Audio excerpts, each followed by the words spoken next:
मध्य प्रदेश राज्य सूचना आयोग में एक बड़ा ही रोचक मामला सामने आया है। मामला यह है कि रीवा निवासी किसी अनूप तिवारी के द्वारा दिनांक 15 अक्टूबर 2019 को वर्ष 2018 में हुए विधानसभा चुनाव में रीवा विधानसभा से प्रत्याशी रहे राजेंद्र शुक्ला के शपथ पत्र और चुनाव के दौरान दिए जाने वाले दस्तावेजों की प्रमाणित छाया प्रति चाही गई थी। जाहिर है कि मामला निर्वाचन आयोग से संबंधित था, तो यह जानकारी तत्कालीन निर्वाचन अधिकारी एवं लोक सूचना अधिकारी एडिशनल और अपर कलेक्टर इला तिवारी के द्वारा दी जानी थी। लेकिन उक्त जानकारी एडीएम इला तिवारी के द्वारा समय पर नहीं दी गई, जिसके बाद अपीलार्थी द्वारा प्रथम एवं द्वितीय अपील प्रस्तुत की गई।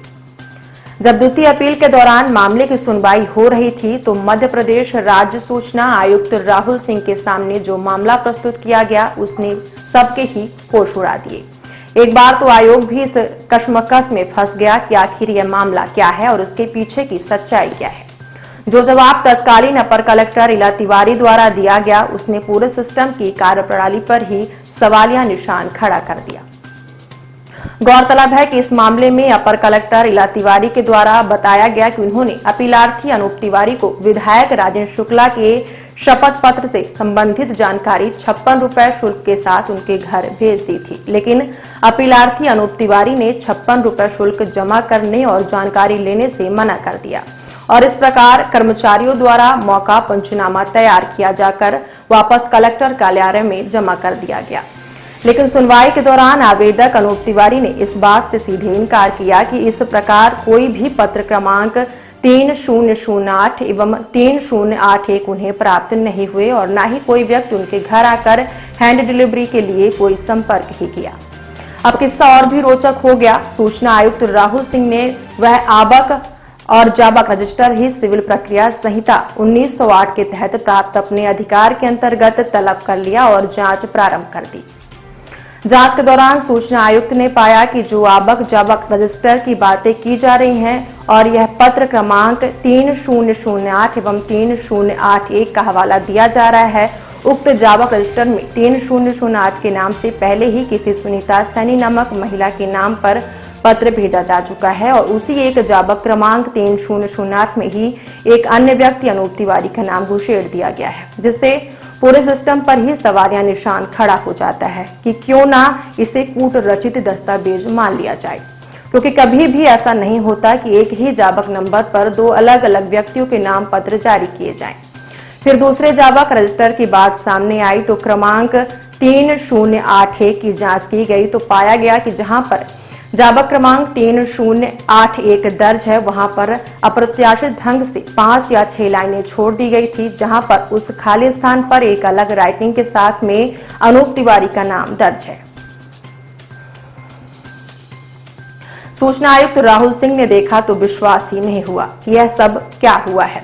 इसके बाद राहुल सिंह ने मामले को जिला कलेक्टर रीवा को जांच के लिए कहा, जिसके बाद जिला कलेक्टर रीवा ने भी कहा कि उन्हें भी पता नहीं है कि यह किस व्यक्ति के हैंडराइटिंग से एंट्री दर्ज कराई गई है।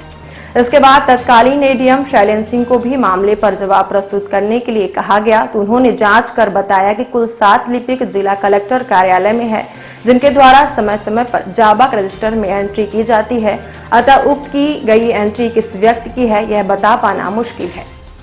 हालांकि इस विषय पर राइटिंग टेस्टिंग माध्यम से पता लगाया जा सकता था जो एंट्री की गई है वह किस लिपिक की राइटिंग है, परंतु शायद सूचना आयोग ने अब आगे मामले में अधिक घुसना उचित नहीं समझा। लेकिन सूचना आयुक्त राहुल सिंह ने एक बात भली भांति भांप लिया कि जो सिस्टम कलेक्टर कार्यालय में चलाया जा रहा है यह पूरी तरह से फर्जीवाड़ा है और इसके विषय पर उन्होंने कमिश्नर रीवा संभाग को धारा 1908 का हवाला देते हुए उस अधिकारी के विरुद्ध अनुशासनात्मक कार्रवाई करने के लिए लिखा, जिसके द्वारा लिपिकों का कार्य विभाजन या निर्धारण नहीं किया गया और उनकी जवाबदेही क्यों नहीं तय की गई। इसी प्रकार आगे उन्होंने कलेक्टर रीवा को भी तत्काल व्यवस्था सुधारने और पुरानी हैंड डिलीवरी प्रक्रिया को तत्काल बंद करते हुए मात्र रजिस्टर्ड अथवा स्पीड पोस्ट के द्वारा ही पत्राचार किए जाने और किसी एक निश्चित लिपिक का कार्य निर्धारण किए जाने के लिए आदेशित किया है। मध्य प्रदेश राज्य सूचना आयुक्त श्री राहुल सिंह जी का अभी एक आदेश आया हुआ है, एक मामले को लेकर के था, जिसमें किसी एक अपीलार्थी ने रीवा जिले में एक आरटीआई आवेदन दायर किया था कलेक्टर कार्यालय में और उन्होंने निर्वाचन से संबंधित कुछ जानकारी चाहिए थी जो वर्तमान विधायक श्री राजन शुक्ला जी हैं उनके विषय में जानकारी चाहिए थी। तो उनको जानकारी नहीं मिली। फिर इसके बाद उन्होंने प्रथम अपील की यहीं पर कलेक्टर कार्यालय में, जो एडीएम उनके प्रथम अपीली अधिकारी होते हैं, और फिर इसकी द्वितीय अपील राज्य सूचना आयोग में हुई जब उनको जानकारी नहीं प्राप्त हुई। जब राज्य सूचना आयोग में इसकी सुनवाई हुई तो सुनवाई के दौरान बहुत ही इंटरेस्टिंग या यूँ कहें कि बहुत ही दुर्भाग्यपूर्ण एक तरह से जानकारी प्रेषित की गई। यहाँ के जो एडीएम, तत्कालीन एडीएम जो थी ईला तिवारी, श्रीमती ईला तिवारी, उनके द्वारा उन्होंने क्या कहा कि ये जो जानकारी हमने संबंधित अपीलार्थी को उनके घर में चस्पा करवा दी थी। अब आप समझिएगा, मतलब जानकारी आप स्पीड पोस्ट है या पोस्ट के माध्यम से भेजते हैं, फ़ोन करके उसको बुला देते हैं कि आप ये जानकारी ले जाइए। तो उन्होंने बचने के लिए क्या किया कि हमने चस्पा करवा दिया था उनके घर में। अब सवाल उठा कि आप रजिस्टर दिखाइए जिसमें इस तरह से कितने मामले जो आप चस्पा करते हैं उसका कोई आइडिया होगा। तो आवक जावर रजिस्टर जब मंगवा करके धारा 18 के तहत, धारा 18 और 19 के तहत और 20 की कार्यवाही के तहत आरटीआई कानून में जब उसको देखा गया तो ये पता चला कि एक अच्छा खासा गैप रजिस्टर में रखा गया था जिसमें एंट्री फर्जी तरीके से उसमें डाली जा सके, और हुआ भी वही। और जब इस विषय में जो तत्कालीन